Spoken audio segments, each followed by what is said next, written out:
dreariness of deep December is the perfect time to explore some of the chilling tales that arise from the coldest recesses of winter.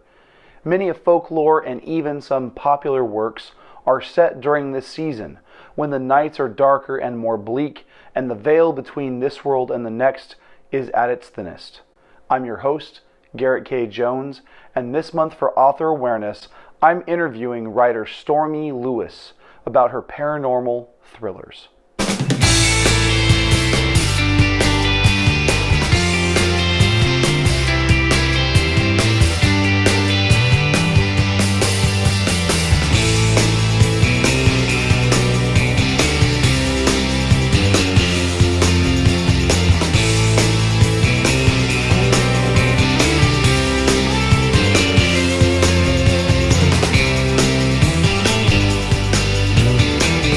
Welcome back to my channel for those of you who are returning viewers, and if you're new, glad to have you.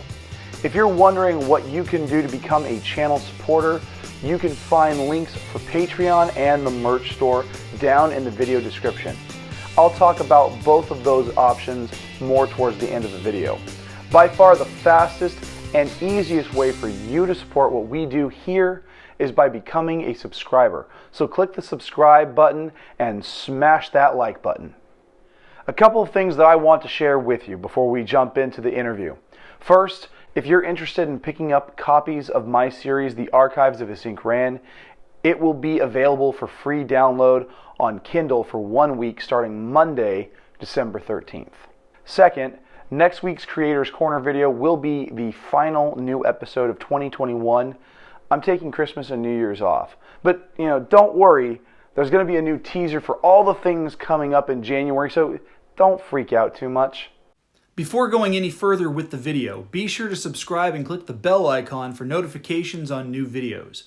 You can select notifications for all videos, or you can select notifications based on your preferences. If you're watching on your phone, be sure to update those settings inside the app itself to get the most out of your viewing experience.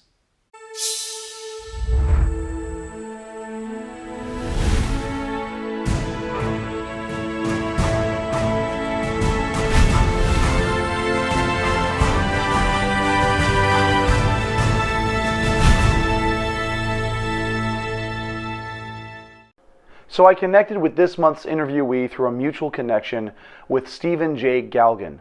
Stormi and I got to participate with the launch program for Stephen's newest book, Legends of the Circle, which is available now on Kindle and paperback through Amazon. Stormi has a great set of books, and I'm eager to share this conversation with you. So, here we go. Well, Stormi, thank you for joining me on the show for this month's interview. Please tell me about your work and what you write. I ended up writing paranormal thriller. So I originally just started thriller and suspense, but when I started writing the key, my grandmother, my Nana, the OG storm chaser, we found out she had vascular dementia, which is the worst kind you can have, and that we were on borrowed time. So the next thing I knew, this saga started having a dream realm in it where people who had been taken away from Sophie could still interact with her in the dream realm when she slept. And so then somebody went, you're writing paranormal thriller, right? And I went, oh, I guess I am. So that's how that happened. And then I have 2 nonfiction memoirs out that came out 2017 and 2018. But yeah, it's Sophie. I've been doing fiction, paranormal thriller, I guess. So what's the name of the paranormal thriller book that you... It is the Sophie Lee Saga. So I have the key is book 1 of the saga, and the Protector is out, and Dead Draw came out November 5th of 2021. So you've got 3 books in this series already put out. Yeah. That's awesome. And so it's paranormal thriller, has a dreamscape in it. All these people that have passed on the main character is able to reconnect with in that dream state. Yeah, so how it starts is Sophie's just running from bad guys and you don't know who they are. And she ends up saving a boy, James, and she gets hit by a van, which gives her amnesia. So book 1 is about figuring out who Sophie is and who this man with the cane is. Who turns out to be a psychopath. There are psychopaths and assassins that are out to get Sophie. And her dad gave her a key. So that's why, hence the first book is titled The Key, because her dad gave her something, and she has to figure out who she is and what she's done with the key before the man with the cane finds all of them. And then the book 2, because you notice she can hear better and she's faster, and basically she's been genetically altered. And so book 2 is about coming to terms with the fact that she can't save everyone, even though she's been altered. But yeah, it's very much, there's a lot of psychopaths and thrillers, but for every person the man with the cane takes from Sophie, she can still communicate through the dream realm. So that's cool. And is there a point where she learns how to control that?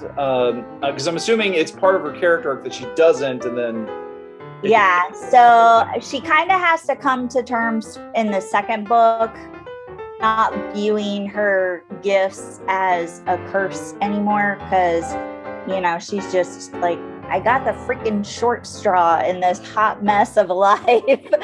And because this psychopath, who you find out who he is at the end of The Protector. And so book 3, which is Dead Draw, that I just finished, that's where she has to really come to terms, because she's got good and evil that flows through her.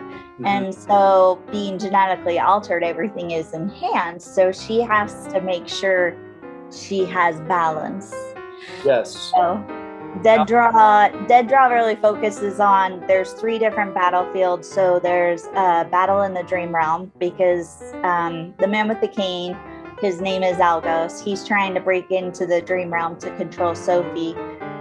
There's every day in the world. And then Sophie kind of spirals into a dark spot where she has to get herself out. So yeah, there's a lot of battling and coming to terms with, it's okay to be good and evil as long as you always have balance. That kind of brings me into the next question.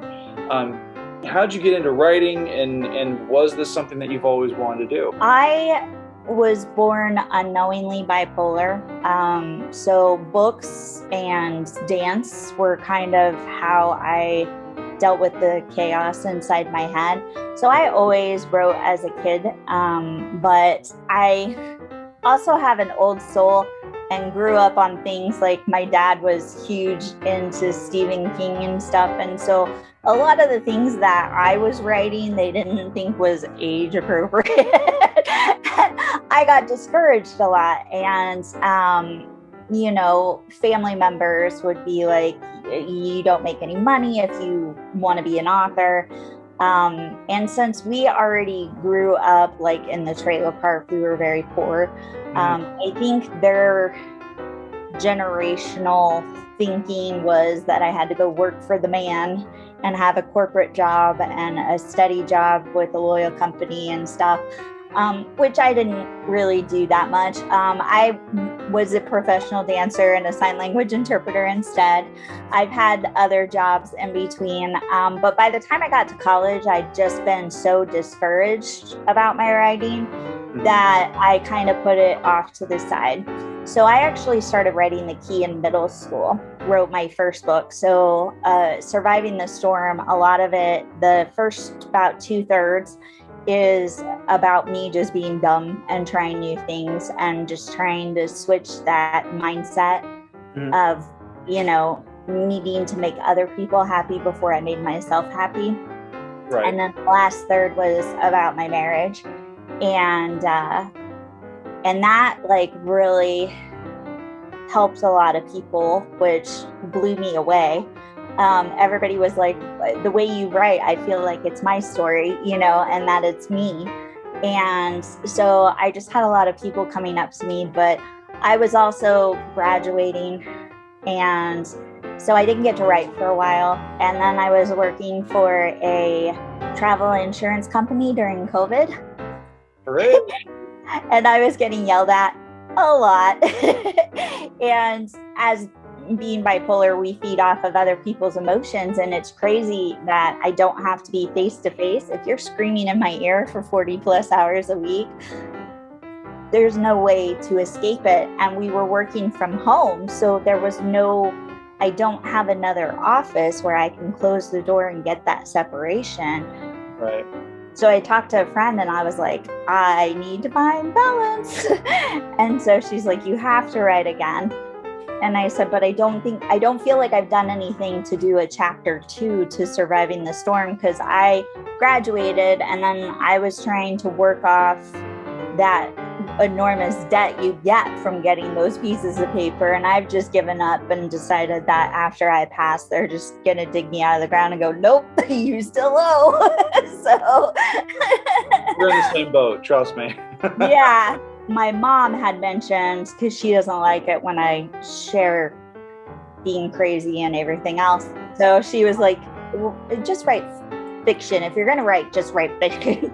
So I started telling my friends that I hadn't really written anything, but I'd started this in middle school and I kind of wanted to finish it. And she was like, yeah, do that. So I wrote a couple of pages, and then a friend came over and he read it and he was like, this would be an epic trilogy. And I went, it's not even a chapter, like, but I couldn't get the challenge out of my head. And at first I was going to do a trilogy, but I ended up having to republish the first 2. Mm-hmm.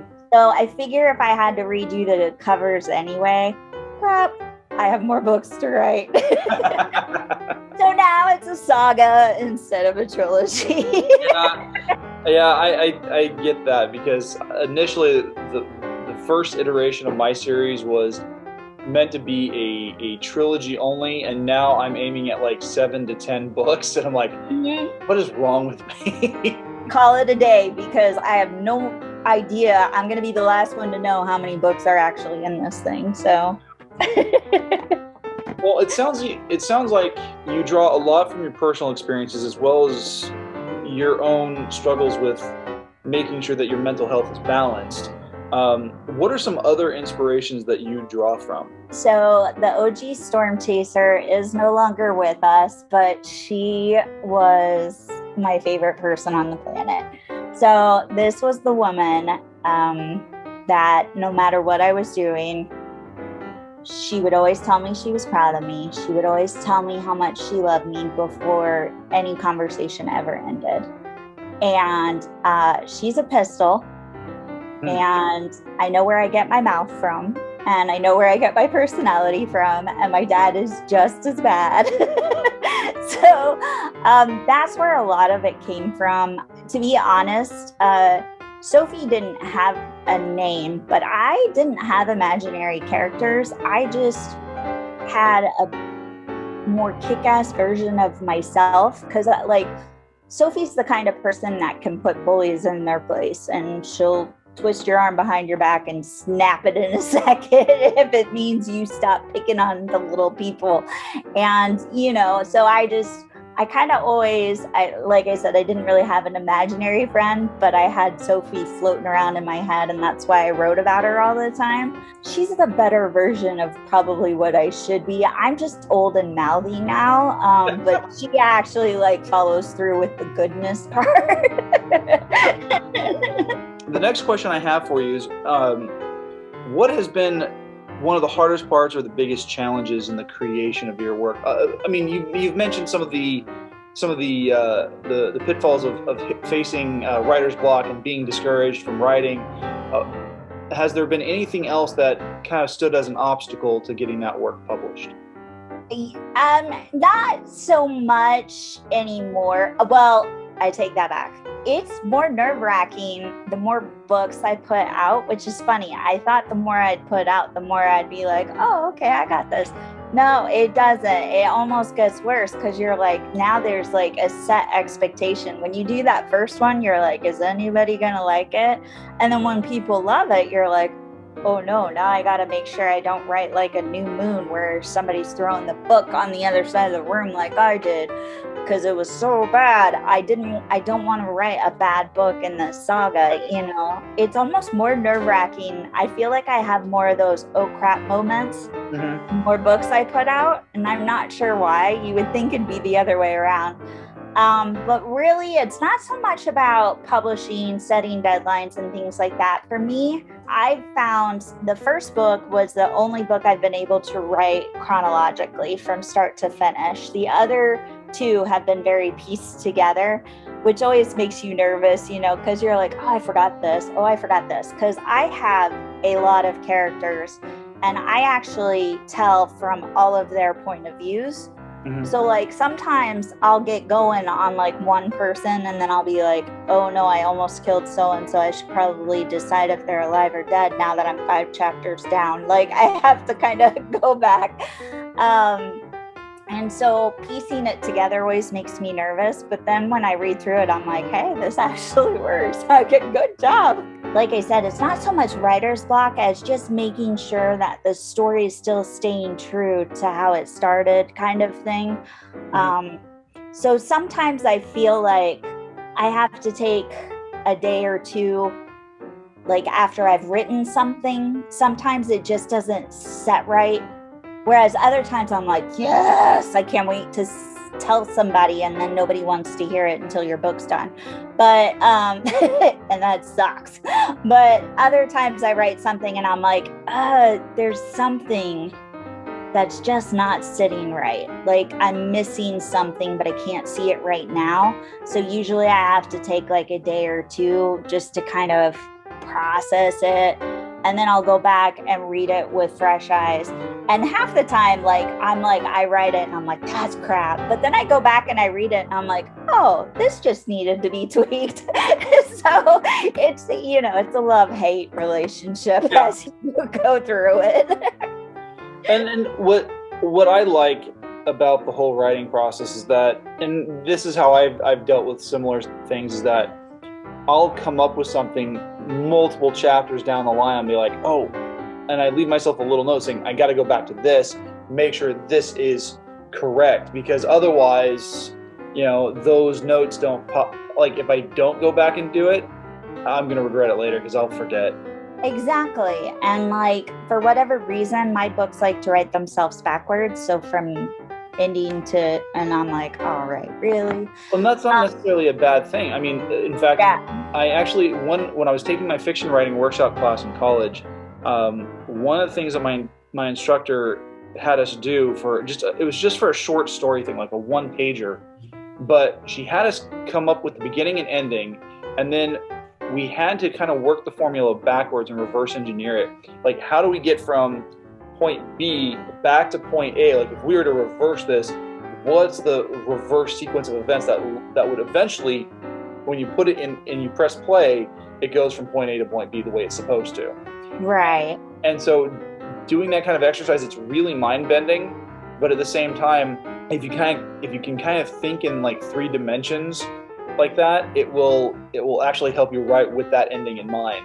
And you have an idea of where you're going to go. You said some things without even me having to prompt the question you know, if you were having those bad days, take a break. If you're dealing with some very stressful personal stuff, deal with it. Take a break, come back. No one's going to judge you for that, because in the end, it's you're going to need that time, because if you don't take that time, it's going to come upon you without it's going to come for you regardless. Now, being bipolar, suicidal thoughts are just a part of the disease, and for the most part, if I'm balanced, it's not really an issue. But there are some times, like the end of the year is harder for me, because like from September to about February, because if you think about it, like people are so stressed about finances and buying the perfect gifts and all of that. And so there's a lot of added stress. There's no sun. Like, I love fall. Fall is my favorite time of year. I love Christmas decorations like nobody's business, but I still get really depressed and I have to take an antidepressant. I have to increase it during that time of the year. So I always try to explain to people that, you know, if I spent all that time of if I can't work, like write or whatever, and just beating myself up, I would never get out of bed. Yeah. Instead, I have to celebrate every win I get. If that is throwing off the covers and putting my feet on the floor and getting out of bed, that is a win. If I get 5 words written, that's a win. Like, I really take every opportunity. Instead of focusing on what I didn't get done, I really try to celebrate and be like, hey, 5 words, Kit Kat bar. All right, let's go. Doesn't help my waistline, but it makes me feel really good. That's all those nice little endorphins. Yep. All right. Well, Stormi, this has been a great conversation. I'd like to give you an opportunity to share with people how they can connect with you through website, social media, and where they can find your books. Yes. So my website is chasingstormi.com, and that's Stormi with an I. I am not a Jenner. I am the OG. Let's just put that out right now. And I am on Instagram under Chasing Stormi. If you're especially a newbie author, I like to give tips and tricks and just inspiration. And I'm dangerously on TikTok, but TikTok doesn't find me nearly as entertaining as Instagram does. But I'll win them over one way or another. I am on Facebook and Twitter, but not very often. Those are kind of the 3 go-to places. And if you're on my website and you subscribe to the newsletter, you'll always know you'll get snippets of books before they come out. You just get all sorts of awesomeness. That's wonderful. And where can people find your books and which formats? I always do ebooks and paperback. Books are on Amazon, and they are going through Ingram Spark. Some of them are coming up on Barnes & Noble, Kobo. They're on Smashwords, Google Play. Basically anywhere you can find a book, you're going to find Sophie in one shape or form. Awesome. Well, Stormi, thank you very much for doing the interview. I really had a great time. I love talking to you. You're like one of my favorite people to stalk on Instagram. Oh, that makes it great. Because I always worry about who's looking at my content. I'm like, oh, okay, well, I had like 5 people watch that video. I had 3 people look at that post. Cool. And I have no idea. So that makes me feel really good. It means I'm doing something right. You are doing great things. I stalk you regularly, appropriately, but I do stalk certain people, and you are one of my favorites. A big thank you goes out to Stormi Lewis for participating in this month's Author Awareness interview.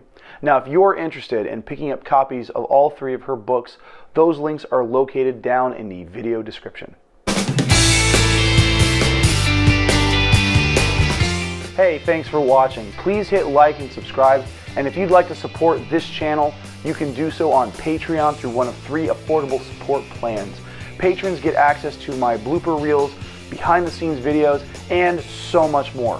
You can also buy sweet merch from my store on Teespring, which you can then rep on Instagram and Twitter by tagging me at GKJ_publishing and using the hashtag 5kingdomsmerch. Or you can sign up for the free poster giveaway. All links are listed down in the video description, and I'll announce a winner when I hit 200 YouTube subscribers. I'll see you back here next week for Creator's Corner, where I'll be breaking down the 2nd and 3rd steps of the hero's journey. The vlog of the 5 Kingdoms is filmed without the use of a live audience at Skyrocket Studios in Hanford, California. We can't do what we do without your help, so please make sure to subscribe by clicking the button that's above my head, and make sure to watch and share the videos over here to my left. Have a great week.